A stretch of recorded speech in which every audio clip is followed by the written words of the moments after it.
عليكم ورحمة الله وبركاته.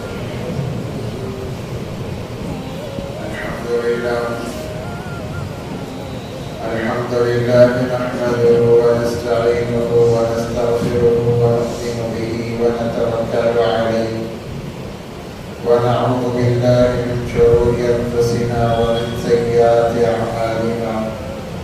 من يهده الله فلا مضل له ومن يضلله فلا هادي له، ونشهد أن لا إله إلا الله وحده لا شريك له، ونشهد أن سيدنا ومولانا محمدا عبده ورسوله. أما بعد، قال الله تبارك وتعالى في القرآن المجيد والفرقان الحميد: فأعوذ بالله من الشيطان الرجيم، بسم الله الرحمن الرحيم. لقد كان لكم في رسول الله أسوة حسنة.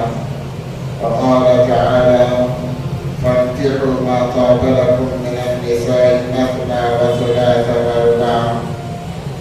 وقال تعالى في مقام آخر: يا أيها الذين آمنوا ادخلوا في السلم كافة ولا تتبعوا خطوات الشيطان إنه لكم عدو مبين.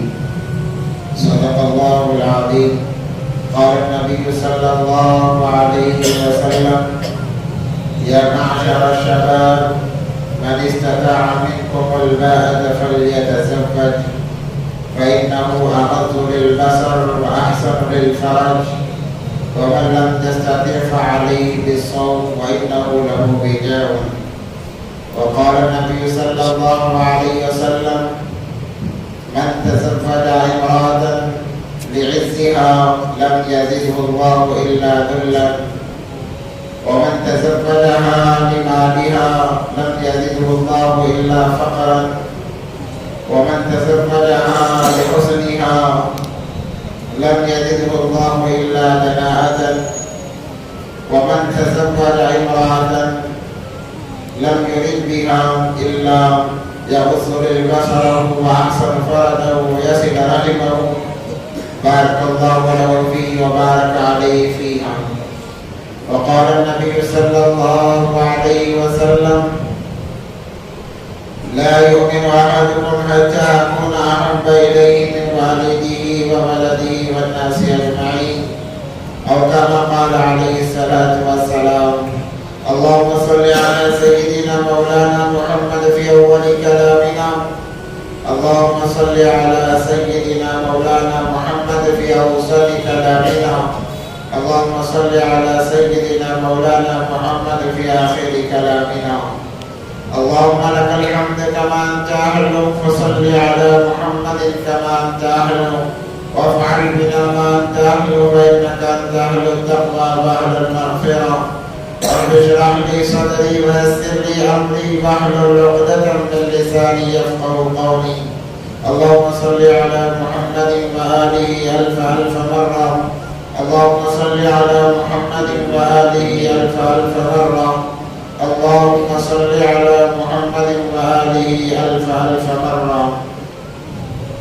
محترم و معزز سامعین کرام، بزرگان دین، عزیز نوجوان ساتھیوں، ایک مرتبہ دل کی گہرائیوں کے ساتھ درود پاک پڑھ لیں: اللهم صل على سيدنا محمد وعلى آل سيدنا محمد وبارك وسلم. معزز سامعین کرام، جیسا کہ آپ حضرات نے گزشتہ ہفتہ سنا کہ نبی پاک صلی اللہ علیہ وسلم کی زندگی ہر انسان کے لیے مشعل راہ ہے، ہدایت کا ایک ذریعہ ہے۔ نبی پاک صلی اللہ علیہ وسلم کی زندگی کا ہر شعبہ ہمارے لیے آئیڈل اور نمونہ ہے، تاکہ مسلمان اس شعبے کو دیکھ کر اپنی زندگی کو پرکھے، اپنی زندگی کو جانچے۔ معزز سامعین، انسان پریشان کب ہوتا ہے؟ جب مسلمان شریعت سے ہٹ کر کام کرتا ہے۔ مثال کے طور پر کاروباری پریشانیاں ہیں، وہ پریشانیاں اس اس وجہ سے آتی ہے کہ ہمارا کاروبار شریعت سے ہٹا ہوا ہے، سنت رسول اللہ صلی اللہ علیہ وسلم سے ہٹا ہوا ہے۔ گھریلو حالات ہے، گھریلو حالات اسی لیے ہے کہ ہمارے گھر کی جو زندگی ہے وہ رسول پاک صلی اللہ علیہ وسلم کی زندگی سے ہٹی ہوئی ہے۔ ایسا ہو نہیں سکتا کہ ایک انسان اپنی زندگی کے ہر شعبے میں سنت رسول اللہ صلی اللہ علیہ وسلم کو اپنائے اور وہ انسان حالات کا شکار ہو جائے۔ ایسا ہو نہیں سکتا ہے، کیونکہ اللہ تبارک و تعالیٰ نے نبی پاک صلی اللہ علیہ وسلم کے ہر طریقے کو محبوب رکھا ہے اور کہا کامیابی اسی طریقے کے اندر ہے، اور جو انسان ان طریقوں کو اپناتا جائے گا وہ کامیابی کی منزلوں کو طے کرتا چلا جائے گا۔ آج ہم سنتوں سے دور ہیں، نبی پاک صلی اللہ علیہ وسلم کے طریقوں سے دور ہیں، جب حالات کا شکار ہو جاتے ہیں پھر ادھر ادھر دوڑ دھوپ کرنے لگتے ہیں کہ ہمیں پریشانیاں نہیں چھوڑتی، حالات نہیں چھوڑتے۔ حالات سے اگر پیچھا چھڑانا ہے، چاہے کاروباری اعتبار سے ہو، گھریلو اعتبار سے ہو، جس اعتبار سے بھی وہ پریشانی سے اپنے آپ کو بچانا ہے، تو انسان کو چاہیے کہ وہ نبی پاک صلی اللہ علیہ وسلم کے سنت طریقوں کو اپنا لے، جس کے اندر میں نے کہا کہ نکاح، شادی شدہ زندگی، یہ بھی نبی پاک صلی اللہ علیہ وسلم کا بہترین طریقہ ہے۔ اور چونکہ بتایا گیا کہ نکاح عبادت ہے، جنت کی عبادت ہے، جنت کے اندر ویسے کوئی عبادت نہیں ہوگی، مگر اللہ تبارک و تعالیٰ نے وہاں پر نکاح کی عبادت کو انجام دینے کرا کر یہ بتا دیا کہ ایسا مقدس اور پاکیزہ رشتہ ہے کہ اس کا تعلق جنت سے ہے۔ معزز سامعین کرام، ہر عبادت وقتی ہے، 5 نمازیں فرض ہیں، ان اوقات میں ہی وہ فرض ہوں گی۔ فجر کے وقت میں فجر فرض رہے گی، ظہر کے وقت میں ظہر فرض رہے گی۔ ایسا نہیں ہو سکتا کہ فجر میں ظہر فرض کر دی جائے یا ظہر میں فجر فرض کر دی جائے، عصر کے وقت میں عصر، عشاء کے وقت میں عشاء۔ یہ عبادتیں ایسی ہیں کہ وہ اپنے وقت پر ادا کی جاتی ہیں، جب وقت ختم عبادت بھی ختم ہو جاتی ہے۔ روزے آپ کو سال میں ایک دفعہ صرف رمضان المبارک کے مہینے میں رکھنے پڑیں گے، وہ عبادت روزوں کی عبادت خاص ہے رمضان المبارک کے لیے، قربانی کی عبادت خاص ہے بقرہ عید کے لیے، زکوٰۃ کی عبادت خاص ہے سال میں ایک دفعہ نصاب کے مکمل ہونے کے لیے، مگر نکاح ایک ایسی عبادت ہے جو ساری زندگی انسان کے ساتھ میں لگی ہوئی ہوتی ہے۔ انسان جب نکاح کر لیتا ہے وہ عبادت شروع کر دیتا ہے، جب تک میاں بیوی ساتھ رہ رہے ہیں تب تک وہ عبادت جاری ہے، اور جنت میں کوئی عبادت نہیں، نہ نماز، نہ روزہ، نہ زکوٰۃ، نہ حج، کوئی عبادت نہیں ہے، مگر علماء فرماتے ہیں جنت کے اندر کوئی عبادت ہوگی تو وہ نکاح کی عبادت ہوگی کہ اللہ اپنے نیک بندوں کے نکاح جنت کی حوروں کے ساتھ فرمائیں گے۔ یہ ایسی بہترین عبادت ہے، اسی لیے تو نبی پاک صلی اللہ علیہ وسلم نے 11 نکاح کر کے بتائے کہ اے میری امت دیکھو یہ عبادت ایسی کی جاتی ہے، اس کو سنبھالا ایسے جاتا ہے، اس کو بچایا ایسے جاتا ہے۔ اللہ تبارک و تعالی جب کوئی مرد اور عورت نکاح کے ذریعے سے حلال ہو جاتے ہیں اور شوہر باہر سے جب گھر میں داخل ہوتا ہے سلام کرتا ہے اور اپنی بیوی اپنے زوجہ کو دیکھ کر مسکراتا ہے، وہ اسے دیکھ کر مسکراتی ہے، اللہ فرماتے ہیں کہ ان دونوں کو دیکھ کر میں مسکراتا ہوں۔ اور جب کسی مرد اور عورت کے اندر طلاق ہو جاتی ہے، بیجا طلاق ہو جاتی ہے، بیجا فضول باتوں کی وجہ سے، فضول چیزوں کی وجہ سے اللہ کا عرش ہلنے لگتا ہے۔ حضرت زید بن حارثہ نبی پاک صلی اللہ علیہ وسلم کے آزاد کردہ غلام ہیں، اللہ تبارک و تعالیٰ نے اپنی پھوپھی ذات سے ان کا نکاح کرایا، حضرت زینب سے ان کا نکاح کرایا۔ اللہ حالانکہ اللہ تبارک و تعالیٰ نے بتایا تھا کہ اے میرے حبیب یہ آپ کے ذاتی بیٹے نہیں ہیں، یہ لے پالک بیٹے ہیں، منہ بولا بیٹا ہے جسے آپ نے لے کر پالا ہے۔ ایک وقت ایسا آئے گا کہ زینب کو طلاق دے دیں گے، اس کے بعد میں آپ کو نکاح کرنا پڑے گا۔ اللہ نے قرآن میں حضرت زید کا نام لے کر بیان کر دیا کہ وہ نکاح کو ختم کر دیں گے، پھر اس کے بعد میں آپ کو نکاح کرنا پڑے گا۔ اس کے باوجود بھی نبی پاک صلی اللہ علیہ وسلم ان دونوں کے نکاح کو باقی رکھنے کی بے انتہا کوشش کرتے رہے کہ یہ رشتہ ختم نہ ہو جائے، ٹوٹ نہ جائے، طلاق نہ واقع ہو جائے، کیونکہ اللہ کو تمام چیزوں میں سب سے زیادہ طلاق سے نفرت ہے، بیجا طلاقوں سے نفرت ہے۔ حالانکہ قرآن میں وضاحت کر دی گئی کہ طلاق ہوگا، ہو کر رہے گا، اس کے باوجود نبی پاک صلی اللہ علیہ وسلم فکر کر رہے ہیں کہ رشتہ باقی رہے۔ اور طلاق کب واقع ہوتی ہے؟ جب ہماری شادی بیاہ، جب ہماری شادیاں شریعت سے ہٹ جاتی ہیں، احکام خداوندی سے ہٹ جاتی ہیں، تو ظاہر سی بات ہے وہ نکاح زیادہ دیر اور دور تک نہیں چلتا، کہ جس کی ابتدا اللہ کی نافرمانی سے، جس کی ابتدا رسول اللہ صلی اللہ علیہ وسلم کے نافرمانی سے ہو، کیا امید لگائی جا سکتی ہے کہ یہ دیر اور دور تک جائے گا؟ لقد كان لكم في رسول الله اسوة حسنة، اسی لیے کہا گیا کہ ہر شعبے میں دیکھنا پڑے گا طریقہ رسول اللہ صلی اللہ علیہ وسلم کا کیا تھا۔ میں نے گزشتہ جمعے میں بتایا کہ نبی پاک صلی اللہ علیہ وسلم نے ایسا بھی ولیمہ کیا کہ کہا کہ صحابہ جو تمہارے گھروں میں لے آؤ، ایک دسترخوان پر بچھایا، کہا کہ کھاؤ، یہ میرا ولیمہ ہے۔ اتنا سیدھا سادہ، اور اپنی بچیوں کا نکاح کر کے بتایا نبی پاک صلی اللہ علیہ وسلم نے۔ حضرت فاطمہ الزہرا رضی اللہ تعالی عنہا کا نکاح ہوا، اور یہ تمام چیزیں جو ہو رہی ہیں ہمیں اور آپ کو سبق دینے کے لیے، ورنہ ان چیزوں کو باقی رکھنے کا کیا منشا ہو سکتا ہے؟ نبی پاک صلی اللہ علیہ وسلم کے زندگی سے جڑی ہوئی ایک ایک چیز کو باقی رکھنے کا منشا یہی ہے کہ امت دیکھے اور گمراہی سے اپنے آپ کو بچا لے۔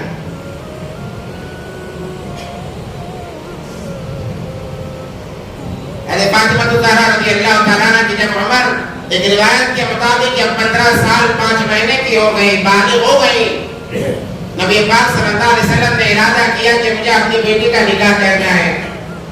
ارادہ ظاہر کیا، سب سے پہلے رشتہ آیا حضرت ابوبکر صدیق رضی اللہ تعالیٰ عنہ کا، کہنے لگے اگر آپ اجازت دیں۔ نبی پاک صلی اللہ علیہ وسلم خاموش رہے۔ حضرت عمر فاروق رضی اللہ تعالیٰ عنہ کا رشتہ آیا، خاموش رہے۔ آج اگر کوئی شادی شدہ یا کوئی بڑی عمر والا چھوٹی عمر کی لڑکی کو رشتہ پیشتا ہے، اسے عیب سمجھا جاتا ہے، اسے بدنام کیا جاتا ہے، اس کی اتنی عمر ہے، اتنی چھوٹی بچی کے لیے نکاح رشتہ مانگ رہا ہے۔ جب ہم شریعت کو، دین کو عیب سمجھیں گے تو ہمیں دین سے نکال دیا جائے گا۔ وہ حدیث میں بھی دوبارہ دہراتا ہوں کہ اللہ کے نبی پاک صلی اللہ علیہ وسلم نے فرمایا قرب قیامت ایسا وقت آئے گا انسان صبح ایمان کی حالت میں، شام بے ایمانی کی حالت میں کرے گا۔ جب دین کے احکام کو، دین کو غلط سمجھا جائے گا، دین کو اپنانے میں بے شرمی محسوس کی جائے گی، تو اللہ فرماتا ہے ایسا کا دین میں کوئی حصہ نہیں ہے۔ ابوبکر رضی اللہ تعالیٰ عنہ عمر کے اعتبار سے نبی پاک صلی اللہ علیہ وسلم سے صرف 6 مہینے چھوٹے ہیں، عمر فاروق رضی اللہ تعالیٰ عنہ صرف چند مہینے چھوٹے ہیں۔ نبی پاک صلی اللہ علیہ وسلم خاموش رہے۔ جب دیکھا کوئی جواب نہیں آیا تو حضرت علی رضی اللہ تعالیٰ عنہ سے کہا کہ علی تم جاؤ، تم رشتہ مانگو کہ نبی کی بیٹی کہیں اور نہ جائے، مقدس لوگوں کے ہاتھوں میں، مقدس خاندان والوں میں جائے، یہ فکر۔ حضرت علی رضی اللہ تعالیٰ عنہ کو تیار کیا گیا کہ تم جا کر رشتہ مانگو۔ علی کہتے ہیں رضی اللہ تعالیٰ عنہ میں کیسے جاؤں، میری کفالت تو نبی پاک صلی اللہ علیہ وسلم کر رہے ہیں۔ میں انہیں کے پاس پلا بڑا ہوں، میں کیسے مانگوں؟ کہا کہ تم جاؤ، جا کر مانگو تو صحیح۔ اس سے پہلے حضرت جبرائیل علیہ السلام آتے ہیں اور آ کر اشارہ کرتے ہیں، اے اللہ کے نبی جی، اللہ نے آپ کو سلام کہا ہے اور یہ کہا ہے کہ آپ کی بیٹی علی کے گھر جائے گی۔ حضرت علی رضی اللہ تعالیٰ عنہ آتے ہیں اور آ کر دبی دبی آواز میں، دبے دبے انداز میں کہتے ہیں کہ اللہ کے نبی پاک صلی اللہ علیہ وسلم میں نکاح کرنا چاہتا ہوں، اگر آپ اجازت دیں آپ کی بیٹی سے نکاح کرنا۔ تو نبی پاک صلی اللہ علیہ وسلم نے فرمایا انشاءاللہ۔ حضرت علی یہ بات سنتے ہی نکل گئے فوراً، کہا کہ انہوں نے یہ سوچا کہ نبی پاک صلی اللہ علیہ وسلم تو منع کر رہے ہیں، اور حضرت عمر فاروق اور حضرت ابوبکر رضی اللہ تعالیٰ عنہ سے کہا میں نے نہیں کہا تھا کہ نبی انکار کر دیں گے، دیکھو نبی نے انکار کر دیا۔ صدیق اکبر رضی اللہ تعالیٰ عنہ نے پوچھا کہ نبی پاک صلی اللہ علیہ وسلم نے کچھ تو کہا ہوگا، کہا کہ انشاءاللہ کہا ہے۔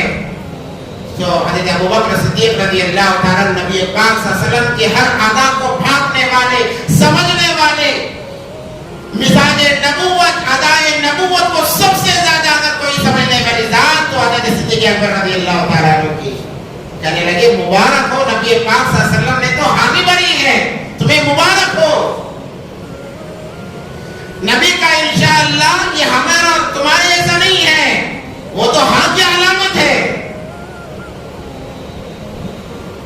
خوش ہو جاؤ کہ نبی پاک صلی اللہ علیہ وسلم کی لخت جگر، جس کے بارے میں نبی پاک صلی اللہ علیہ وسلم نے فرمایا الفاطمہ بدعۃ منی، کہا وہ تمہارے گھر میں تشریف لانے والی ہے۔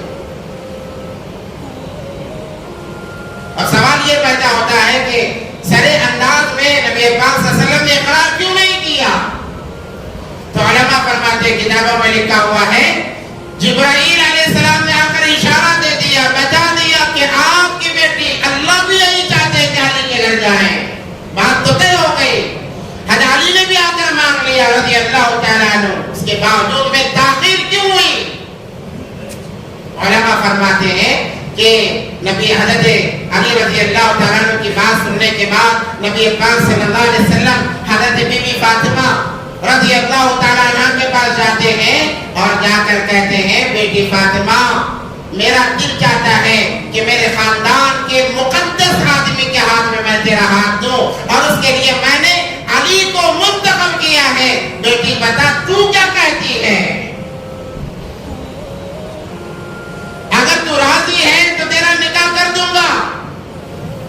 کیا بات ہے، دو جہاں کے سردار پوچھ رہے ہیں بیٹی سے، اگر تو اجازت ہے، تیری رضامندی ہے تو تیرا نکاح کر دیا جائے گا۔ بعض کتابوں میں لکھا ہے فاطمہ الزہرا رضی اللہ تعالیٰ عنہ نے فرمایا اے ابا جان، آپ ایسے انسان سے میرا نکاح کر رہے ہیں جس کے پاس رہنے کے لیے خود اپنا گھر بھی نہیں ہے۔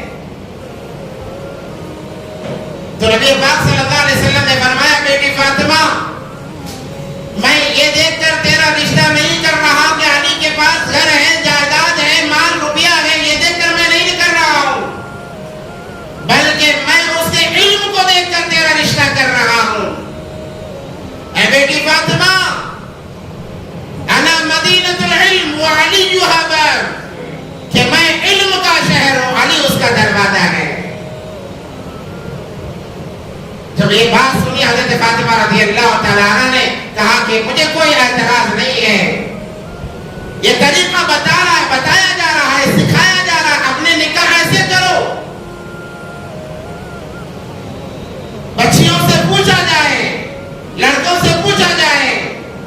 آج بعض لوگ خاندان کے معاملے میں ایسے سخت ہو جاتے ہیں، کہتے ہیں کہ میں جہاں چاہوں گا میری بچی کا رشتہ وہی ہوگا، چاہے بچی کی رضامندی ہو یا نہ ہو، وہ نکاح کر دیا جاتا ہے۔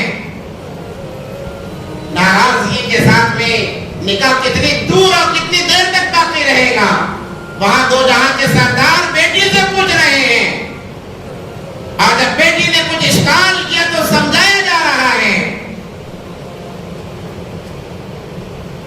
فضیلتیں بتائی جا رہی ہیں۔ آج کوئی ایسا انسان ہے جو اپنی بچیوں کے لیے اہل علم کا انتخاب کرے، اپنے بیٹوں کے لیے علم رکھنے والی بچیوں کا انتخاب کرے۔ آج ہمارا معاشرہ غیروں کے طریقے پر آ گیا۔ ایک میں نے حدیث مبارکہ لوگوں کے سامنے پڑھی ہے، من تزوج امرأة لعزها لم يزده الله الا ذلا۔ جو انسان اپنی عزت بڑھانے کے لیے کہ فلاں سے میرا رشتہ ہوا ہے، فلاں سے میرا رشتہ ہوا ہے، عزت بڑھانے کے لیے رشتہ کرتا ہے، لم يزده الله الا ذلا، اللہ تبارک و تعالیٰ اسے جلد ذلیل کر دیتے ہیں۔ ومن تزوجها لمالها، اور جو مال کے لیے نکاح کرتا ہے کہ اگر فلاں لڑکی سے میرا نکاح ہو جائے گا اتنا مال ملے گا، اتنا جہیز ملے گا، جو کہ حرام ہے، لم يزده الله الا فقرا، اللہ تبارک و تعالیٰ اسے فقیر بنا دیتے ہیں، اس عورت کے زیورات تک بیچ کر کھا جائے گا۔ ومن تزوجها لحسنها لحسبها لم يزده الله الا جناتا، جو حسن کو دیکھ کر، خوبصورتی کو دیکھ کر نکاح کرتا ہے، اللہ تبارک و تعالیٰ اس کی زندگی کو بدصورت بنا دیتے ہیں۔ ومن تزوج امرأة لم يرد بها الا اغض للبصر واحسن للفرج ويصل رحم بارك الله له فيه وبارك عليه فيه، اور وہ اس لیے نکاح کرتا ہے کہ میرے آنکھیں محفوظ رہیں، میری شرم کا زنا میں ملوث ہونے سے محفوظ رہے، کہا کہ اس کے لیے اللہ کی طرف سے برکت کی دعائیں ہیں۔ حدیث مبارکہ کے اندر آتا ہے یہودیوں اور نصرانیوں کی طرح نکاح نہ کیا کرو، کہا کہ کیسے؟ یہودی ہمیشہ مالداری کو سامنے رکھ کر نکاح کرتا ہے، مالداری کے لیول کو چیک کر کے نکاح کرتا ہے، اور نصرانی عیسائی ہمیشہ خوبصورتی کو دیکھ کر، حسن و جمال کو دیکھ کر نکاح کرتا ہے۔ وہ مومن ہی ہے جو ایمانداری کو دیکھ کر نکاح کرے۔ آج ہم اپنے نکاح کے معاملات دیکھیں، اپنے بچوں کے معاملے میں ہم یہ تو پوچھتے ہیں کہ کہاں جاب کر رہا ہے، کتنا کماتا ہے، ذاتی مکان ہے نہیں ہے، یہ تو ہم پوچھتے ہیں، مگر اپنی بچی کے لیے کبھی یہ نہیں پوچھتے بتاؤ کیا لڑکا قرآن پڑھا ہوا ہے، قرآن میں سے کچھ صورتیں یاد تو ہیں؟ کون سے ماں باپ ایسے ہیں الا ماشاء اللہ چند کے علاقہ؟ کوئی یہ نہیں پوچھتا کہ لڑکا قرآن پڑھا ہوا ہے کیا، صورتیں یاد ہیں کیا، نماز کا پابند ہے کیا؟ دنیاوی اعتبار سے ہر چیز دیکھی جا رہی ہے، خاندان دیکھا جا رہا ہے، بینک بیلنس دیکھا جا رہا ہے، جاب دیکھا جا رہا ہے۔ اگرچہ وہ مال حرام کمانے والا ہو، حرام غذا کھانے والا ہو، اگر مالدار ہے اپنی بچی کا نکاح اس کے ساتھ کر دیا جاتا ہے، کیونکہ مالدار ہے، ذاتی مکان ہے، اگرچہ کہ وہ ذاتی مکان حرام کے پیسوں میں بنا ہوا ہے، گاڑیاں ہیں، اگرچہ وہ گاڑیاں حرام کے مال میں پیسوں میں آئی ہوئی ہیں، کوئی فرق نہیں پڑتا، کوئی اعتراض نہیں۔ آج اس چیز کو سامنے رکھ کر نکاح کیا جاتا ہے۔ ہماری نیتیں جیسی ہوگی فیصلے ویسے ہوں گے، ہماری نیتوں میں پہلے ہی کھوٹ آئے گا، اور رشتے ہمارے بچوں کے رشتے کہاں چل جائیں گے؟ اس لیے طریقے رسول اللہ صلی اللہ علیہ وسلم کو لانا پڑے گا۔ نبی پاک نے فرمایا بیٹی فاطمہ میں مال نہیں دیکھ رہا بلکہ علم کو دیکھ رہا ہوں، اس کے مقام کو دیکھ رہا ہوں۔ کہا کہ میں اگر علم کا شہر ہوں تو علی اس کا دروازہ ہے، یہ فضیلت بتائی۔ حضرت علی رضی اللہ تعالیٰ عنہ کے پاس کچھ نہیں تھا، بعض جنہیں دیڑھ شانہ کہا جاتا ہے کہتے ہیں کہ نبی نے خود جہیز دیا ہے، آج ہمیں جہیز دینے پر یہ ملا ہمیں ٹوکتے ہیں، نبی نے خود اپنے بیٹی کو جہیز دیا ہے۔ ہم پوچھتے ہیں کہ کس نے کہا کہ نبی نے جہیز دیا ہے؟ آپ سیرت کا مطالعہ کرو، کتابیں بڑی پڑھی ہوئی ہیں، آپ اپنے اعتبار سے پڑھو، آپ کو خود پتہ چل جائے گا۔ جب یہ بات نکاح کی بات طے ہوئی ہے، حضرت فاطمہ الزہرا رضی اللہ تعالیٰ عنہ سے اجازت مل گئی، نبی پاک صلی اللہ علیہ وسلم نے حضرت علی کو بلایا، پوچھا کیا ہے تمہارے پاس میں؟ کہا اللہ کے نبی تلوار ہے اور زرہ ہے بس، اور کچھ نہیں ہے. کیونکہ ہجرت کر کے مدینہ گئے تھے. ایک صحابی نے جن کا رشتہ بھائی چارے کی نبی پاک صلی اللہ علیہ وسلم نے کر دی تھی, انہوں نے اپنا ایک مکان, چھوٹا سا مکان علی رضی اللہ تعالیٰ عنہ کو دے دیا تھا. اس کے علاوہ کچھ نہیں ان کا. تو نبی پاک صلی اللہ علیہ وسلم نے فرمایا علی تلوار رکھو, یہ مرد کی نشانی ہے, جہاد میں کام آئے گی. البتہ جو تمہارا ضلع ہے جو جہاد میں پہنا جاتا ہے اسے لے جا کر فروخت کرو, جتنی قیمت آتی ہے لا کر میرے حوالے کرو. حضرت علی رضی اللہ تعالیٰ عنہ جاتے ہیں, بازار جانے لگے تو راستے میں عثمان غنی رضی اللہ تعالیٰ عنہ سے ملاقات ہوتی ہے. پوچھا حضرت عثمان غنی رضی اللہ تعالیٰ عنہ نے کہ علی زرہ لے کر کہاں جا رہے ہو؟ کہنے لگا میرا رشتہ نبی پاک صلی اللہ علیہ وسلم کی بیٹی سے طے ہو چکا ہے, اور نبی پاک صلی اللہ علیہ وسلم نے کہا کہ زرہ بیچ کر کچھ قیمت لے آؤ. عثمان غنی رضی اللہ تعالیٰ عنہ فرماتے ہیں کہ انہوں نے پوچھا کہ کتنے میں بیچو گے؟ کہا جتنے میں چلی جائے. 500 درہم. کہا کہ منظور ہے, جتنے مل جائے تو دے دوں گا. حضرت عثمان غنی رضی اللہ تعالیٰ عنہ فرماتے ہیں کہ مجھے بیچ تو میں لے لوں گا, میں خرید لوں گا. کیونکہ حضرت دو جہاں کے سردار کے بیٹی سے نکاح ہونے جا رہا ہے. ہر ایک یہ چاہ رہا تھا کہ اس نکاح میں ہمارا بھی کچھ حصہ شامل حال ہو جائے. عثمان غنی رضی اللہ تعالیٰ عنہ نے اس زرہ کو خریدا اور پیسے لا کر 500 درہم ان کے حوالے کر دیا. جب وہ جانے لگے کہا کہ بھائی علی ٹھہر جا, یہ لے میرے طرف سے تیرے نکاح کا ہدیہ ہے, یہ زرہ اپنے پاس رکھ لے, میرے طرف سے ہدیہ ہے. اب زرہ بھی مل گئی, پیسے بھی مل گئے, لے جا کر دیے نبی پاک صلی اللہ علیہ وسلم کے پاس میں. تو نبی پاک صلی اللہ علیہ وسلم نے انہی پیسوں سے ایک چارپائی خریدی, ایک بستر خریدا, ایک تکیہ خریدا, ایک چکی خریدی, ایک لوٹا خریدا. یہ 5 چیزیں تھی جو ضرورت کے لیے حضرت فاطمہ الزہرا رضی اللہ تعالیٰ عنہا کو دیا گیا. ہاں اس علماء کرام یہ فرماتے ہیں کہ اگر کوئی باپ اپنے بیٹی کا نکاح کر کے دے رہا ہے تو روز مرہ کے استعمال کی چیزیں دی جا سکتی ہیں, منع نہیں ہے. اللہ نے استطاعت کی ہے, اللہ نے طاقت دی ہے, آپ دے سکتے ہیں, دینا ضروری نہیں ہے. آج اگر جہیز کے مال میں سے کچھ ایک آدھ اسپون بھی, اگر اسپون بھی کم پڑ جائے, کہتے ہیں کہ 6 دیے ہیں, 1 ڈزن دے دیتے تو کیا ہو جاتا. ایسے حریص بن کے, حالانکہ ان کے گھروں میں موجود ہوتا ہے, اس کے باوجود بھی یہ لالچ جو ہے, لالچ کی وجہ سے ایسا ظلم کیا جاتا ہے. اور بعض لوگ تو سرے انداز سے مانگتے ہیں, ہم اپنے لیے نہیں مانگ رہے, تم تو اپنے بیٹی کو دے رہے ہو. ارے بیٹی کو دینے کے لیے باپ کو بولنے کی کیا ضرورت ہے؟ یہ مانگنے کا عجیب انداز ہے. ہمیں کچھ نہیں چاہیے, آپ اپنے بیٹی کو کار دینا ہے دے دو, بائک دینا ہے دے دو. کیا بائک بیٹی چلائے گی, کار بیٹی چلائے گی؟ لوگوں نے طریقے بدل لیے مانگنے کے, ہاتھ پھیلانے کے طریقے بدل لیے. مگر وہی بات ہے, وہی بات ہے, اور نہ دینے پر ظلم کیا جاتا ہے. یاد رکھیں جہیز کا مال حرام ہے, سرے سے حرام ہے, جائز نہیں ہے. اور نبی پاک صلی اللہ علیہ وسلم نے جو دیا وہ حضرت علی رضی اللہ تعالیٰ عنہ کے پیسوں میں سے دیا ہے, اپنے طرف سے کچھ بھی نہیں دیا ہے. اور دیا بھی ہے تو روز مرہ کی چیزیں. آج جو جہیز میں چیزیں دی جاتی ہیں وہ کب استعمال ہوتی ہے, کب استعمال ہوتی ہے؟ اس کا استعمال تو بہت ہی کم آتا ہے. بعض دفعہ جو لڑکی جہیز کا مال لے کر آتی ہے وہی جہیز کا مال اپنے بیٹی کے نکاح میں دے رہی ہے, استعمال ہی نہیں ہو رہا ہے. اور ایک مسئلہ آپ کو بتا دوں, ضرورت سے زائد جتنی چیزیں ہیں تمام پر زکات فرض ہو جاتی ہے, واجب ہو جاتی ہے.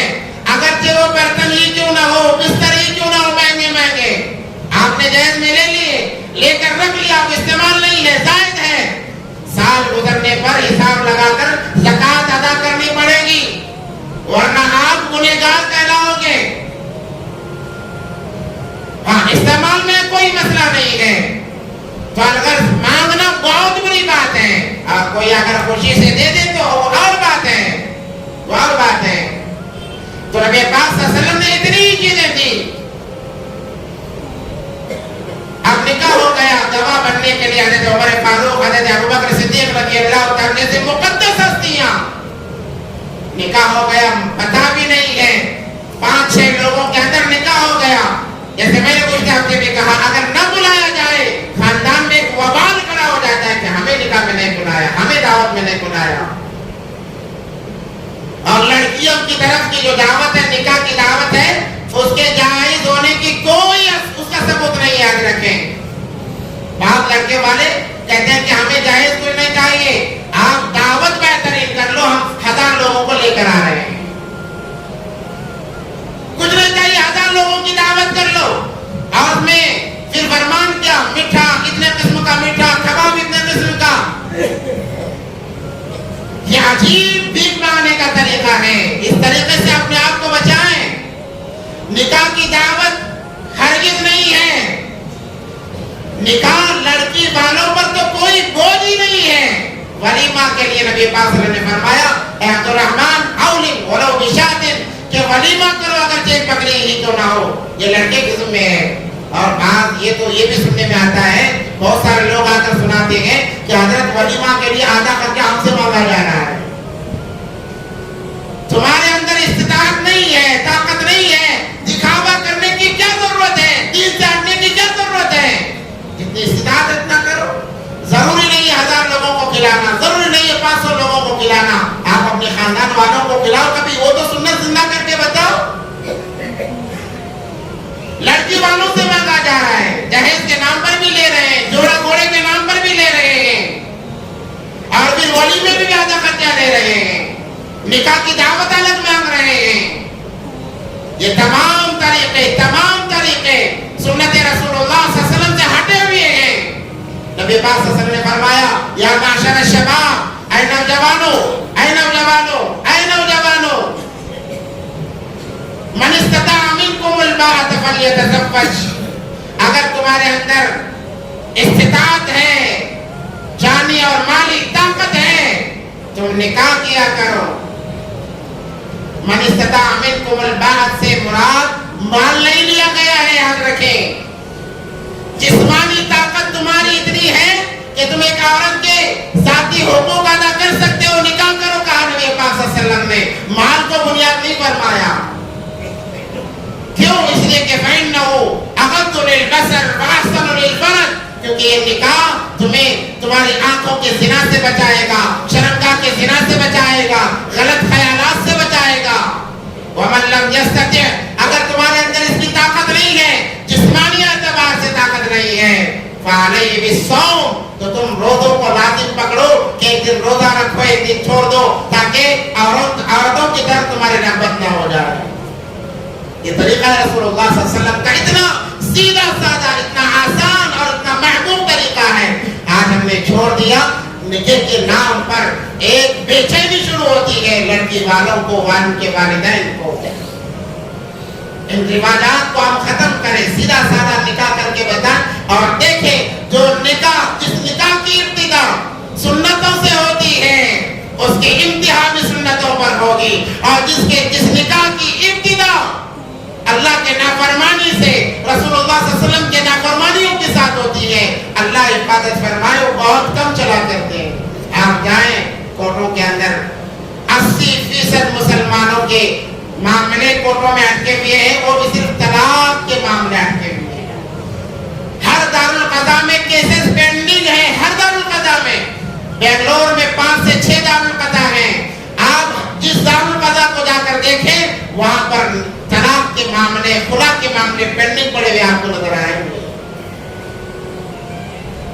اور اسے بڑھ کر بے حیائی جو کہیں نہیں ہے. تو نبی پاک صلی اللہ علیہ وسلم نے اپنے بیٹی فاطمہ الزہرا رضی اللہ تعالیٰ عنہ کا نکاح کیا. عمر 15 سال کی عمر ہے بیٹی کی. تعلیم دی ہے نبی پاک صلی اللہ علیہ وسلم نے. اور یاد رکھیں, لڑکیاں ماں باپ کے گھر میں دوسروں کی امانتیں ہیں, امانت ہے. ان امانتوں میں خیانت نہ کرو. خیانت کیا ہے کہ انہیں آوارہ نہ چھوڑو, باہر نہ پھراؤ, بے پردہ نہ پھراؤ, چونکہ وہ دوسروں کی امانتیں ہیں. اللہ نے تمہارے پاس امانت کے طور پر دیا ہے. آپ اس کی جتنی حفاظت کرو گے, آپ امین کہلاؤ گے, امانت دار کہلاؤ گے. اس کا حق ادا کرنے کا ایک درجہ یہ بھی ہے کہ انہیں دینی تعلیم دی جائے، انہیں سکھایا جائے اور انہیں بتایا جائے، حقوق بتائے جائیں۔ جب کوئی رشتہ مل جائے فوراً نکاح کر دیا کرو۔ احادیث میں آتا ہے 3 چیزوں میں کبھی تاخیر نہیں ہونی چاہیے۔ سب سے پہلا، نماز جب اس کا وقت ہو جائے کام کاج کو چھوڑ دو، کام کاج کو چھوڑ دو، فوراً نماز کی طرف آ جاؤ۔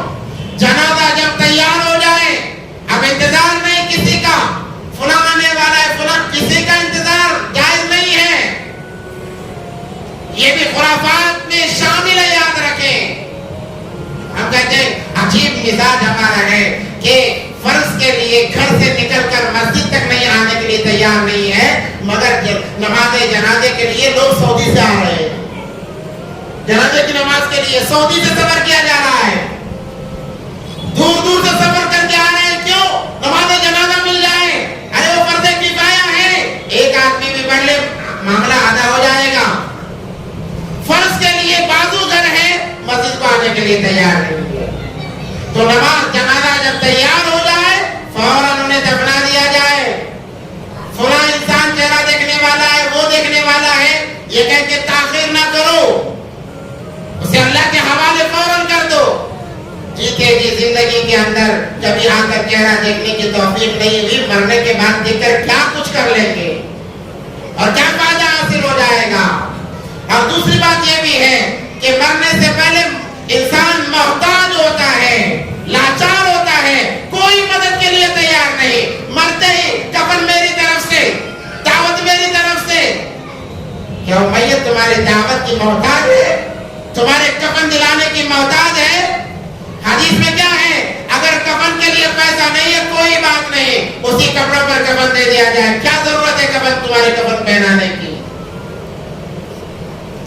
جب تک حیات ہے جا کر پوچھو اپنے خاندان میں، کسے کھانا نہیں مل رہا ہے، کس کے پاس لباس نہیں ہے۔ یہ اصل انسانیت ہے۔ مرنے کے بعد انسانیت دکھانے کی کوئی ضرورت نہیں ہے۔ اور تیسری بات یہ ہے کہ جب نکاح کے لیے جوڑے کا انتظام ہو جائے اب فوراً نکاح کر دیا جائے۔ نبی پاک صلی اللہ علیہ وسلم نے نکاح کیا، رخصتی 7 مہینے بعد ہو رہی ہے۔ ایک روایت میں 1 مہینے کے بعد، ایک میں 2 کے بعد، ایک میں 7 کے بعد میں۔ رخصتی آپ تاخیر کرو کوئی مسئلہ نہیں ہے، مگر نکاح ہو جانا چاہیے۔ آپ جلد نکاح کی عادت ڈالو گے بچیوں کے اندر تو زنا سے وہ اپنے آپ کو بچائے رکھیں گے۔ حضرت نبی پاک صلی اللہ علیہ وسلم نے نکاح کیا اور جب اپنی بیٹی کو روانہ کرنے کا وقت آیا تو باپ اپنی بیٹی کے پاس جا کر کہتے ہیں، اے میری بیٹی فاطمہ، آج تک تو میری امانت تھی، آج میں تجھے علی کے حوالے کر رہا ہوں۔ بیٹی چند باتوں کی تجھے میں وصیت اور نصیحت کرتا ہوں، یاد رکھ لے، اگر ان باتوں پر تو عمل کرے گی تیرا گھر جنت کا باغ بنے گا اور اللہ بھی تجھ سے راضی ہو جائے گا، جس کی وجہ سے اللہ تیرے مقام کو بڑھائے گا۔ سب سے پہلے وصیت نبی پاک صلی اللہ علیہ وسلم نے یہ فرمائی کہ بیٹی فاطمہ کبھی اپنے شوہر کو ناراض نہ کرنا۔ کیا آپ میں سے کوئی ماں باپ ایسے ہیں کہ جاتے وقت میں، نکاح کے وقت میں، رخصتی کے وقت میں اپنی بیٹیوں کو وصیت کرے؟ ہم تو اپنے آپ کو پہلوان بتانے کی کوشش کرتے کہتے بیٹی جا ڈر مت، ذرا بھی کیا بھی بولے ایک کال کر کے مس کال کر دینا، بس ہم بتا دیں گے اسے۔ یہ ہمارا رویہ ہے، یہ ہماری تربیت ہے۔ نبی پاک صلی اللہ علیہ وسلم فرمائے بیٹی فاطمہ کچھ بھی ہو جائے مگر اپنے شوہر کو کبھی ناراض نہ کرنا۔ ایک وقت ایسا بھی آیا 3 دن کا فاقہ، کھانے کے لیے کچھ نہیں ہے، نبی پاک صلی اللہ علیہ وسلم آتے ہیں، دستک دیتے ہیں، کہتے ہیں کہ بیٹی فاطمہ میں آیا ہوں تجھ سے ملنا چاہتا ہوں، دروازہ کھول۔ بیٹی فاطمہ کہتی ہے ابا جان آنے سے پہلے اپنے بدن مبارک پر جو چادر ہے وہ چادر اندر پھینکیے تاکہ میں پردہ کر لوں، میرے پاس اتنا کپڑا بھی نہیں ہے کہ آپ کے سامنے بغیر اس کپڑے کے میں آ رہا ہوں۔ 3 دن کا فاقہ ہے، کھانے کے لیے کچھ نہیں ہے، نماز کے لیے کھڑی ہوتی ہے گر جاتی ہے، بیٹھ کر نماز ادا کرتی ہے، باپ دیکھ کر رونے لگتے ہیں اور کہتے ہیں بیٹی فاطمہ ذرا سا انتظار کر لے، ذرا سا صبر کر لے، دنیا کی زندگی چل تیرے مقام کو تو بہت بڑھایا ہے. سب سے پہلے وصیت کی کہ اپنے شوہر کو کبھی ناراض نہ کرنا. کہا کہ آج کے ماں باپ بھی اپنے بچیوں کو رخصت کرتے وقت کہے بیٹی آج تک تو امانت تھی, آج تیری اصل جگہ تجھے بھیجا جا رہا ہے, کبھی اپنے شوہر کو ناراض نہ کرنا, اس گھر کو اپنا گھر سمجھنا. کاش کے آج کے والدین کہ نصیحت کر کے بھیجے تو طلاق کے معاملے ختم ہو جائیں گے, خلا کے معاملے ختم ہو جائیں گے, اور بیٹی سمجھے کہ واقعی جب میرے باپ بول رہے ہیں, میرے ماں مجھے بول رہی ہے, تو واقعی وہی میرا گھر ہے, وہی میرا گھر ہے. ہم تو الٹا اپنے بچے کو ورگلا کر بہکا کر بیٹھتے ہیں. ساس کی بات نہ سننا, سسر کی بات نہ سننا, شوہر کی بات وہ بھی ایک حد تک لمٹ تک, زیادہ بولے اس کی بات نہ سننا. تو خرافات نہیں ہوں گے تو اور کیا ہوں گے. میرے بھائیوں, یہ طریقہ رسول اللہ کا نہیں ہے صلی اللہ علیہ وسلم. نبی پاک صلی اللہ علیہ وسلم کی زندگی بہترین نمونہ ہے ہمارے لیے, اور نبی پاک صلی اللہ علیہ وسلم نے اس زندگی کو ہمارے سامنے رکھا ہے. اگر اس زندگی سے ہم ہٹ جائیں گے, ہمارے زندگی میں حالات آئیں گے, بچوں کے ساتھ ہر ایک کے ساتھ حالات آئیں گے. اس وقت تک وہ حالات رہیں گے جب تک ان چیزوں کو ہم سنت پر نہیں لائیں گے, نبی پاک صلی اللہ علیہ وسلم کے طریقے پر نہیں لائیں گے, وہ حالات باقی رہیں گے. اس لیے ضرورت ہے کہ نبی پاک صلی اللہ علیہ وسلم کی سنتوں کو ہم اپنائیں. نبی پاک صلی اللہ علیہ وسلم نے 3 چیزوں کی وصیت کی اپنی بیٹی فاطمہ الزہرا کو. ایک تو میں نے بتا دیا, اور 2 باقی ہیں. اور اس کے بعد میں ایک وقت ایسا بھی آتا ہے کہ لاچار ہو کر حجالی کہتے ہیں کہ بیٹی فاطمہ جا, تیرے باپ کے پاس, ابا کے پاس چند بکریاں آئی ہیں, جا کر وہ بکریاں لے آؤ. اور فاطمہ الزہرا رضی اللہ تعالیٰ عنہ آتی ہیں تو نبی پاک صلی اللہ علیہ وسلم موجود نہیں ہوتے. اس کے بعد میں جب پتہ چلتا ہے کہ بیٹی آئی ہے, دوبارہ حضرت فاطمہ الزہرا کے گھر کو آتے ہیں. ہم کہتے ہیں بیٹی کس غرض سے آئی تھی؟ بیٹی کہتی ہے ابا جان میں نے چاہا, میرے شوہر نے کہا کہ ہمیں بھی کچھ بکریاں مل جائیں جو آپ کے پاس ہدیہ آیا ہوا ہے, تاکہ ہمارا بھی گزر بسر آسانی سے ہو جائے. نبی پاک صلی اللہ علیہ وسلم نے فرمایا کہ بیٹی میرے پاس بکریاں بھی ہیں اور 5 دعائیں بھی ہیں. اگر تو چاہے گی تجھے 5 بکریاں دے دوں گا, جو تیری دنیا تو سنوارے گی, آخرت کا کوئی بھروسہ نہیں. اگر تو کہتی ہے تجھے 5 دعائیں دوں گا جو تیری دنیا بھی بنائیں گے, آخرت بھی بنائیں گے. وہ کیا 5 دعائیں تھی انشاءاللہ اگر موقع ملا اگلے جمعے بیان کیا جائے گا. اللہ سے دعا ہے کہ اللہ تبارک و تعالیٰ تمام باتوں پر عمل کی توفیق عطا فرمائے, اور اپنے ہر معاملے میں ہر کام میں نبی پاک صلی اللہ علیہ وسلم کا طریقہ دیکھ کر اس پر عمل کرنے کی توفیق عطا فرمائے. وآخر دعوانا الحمدللہ.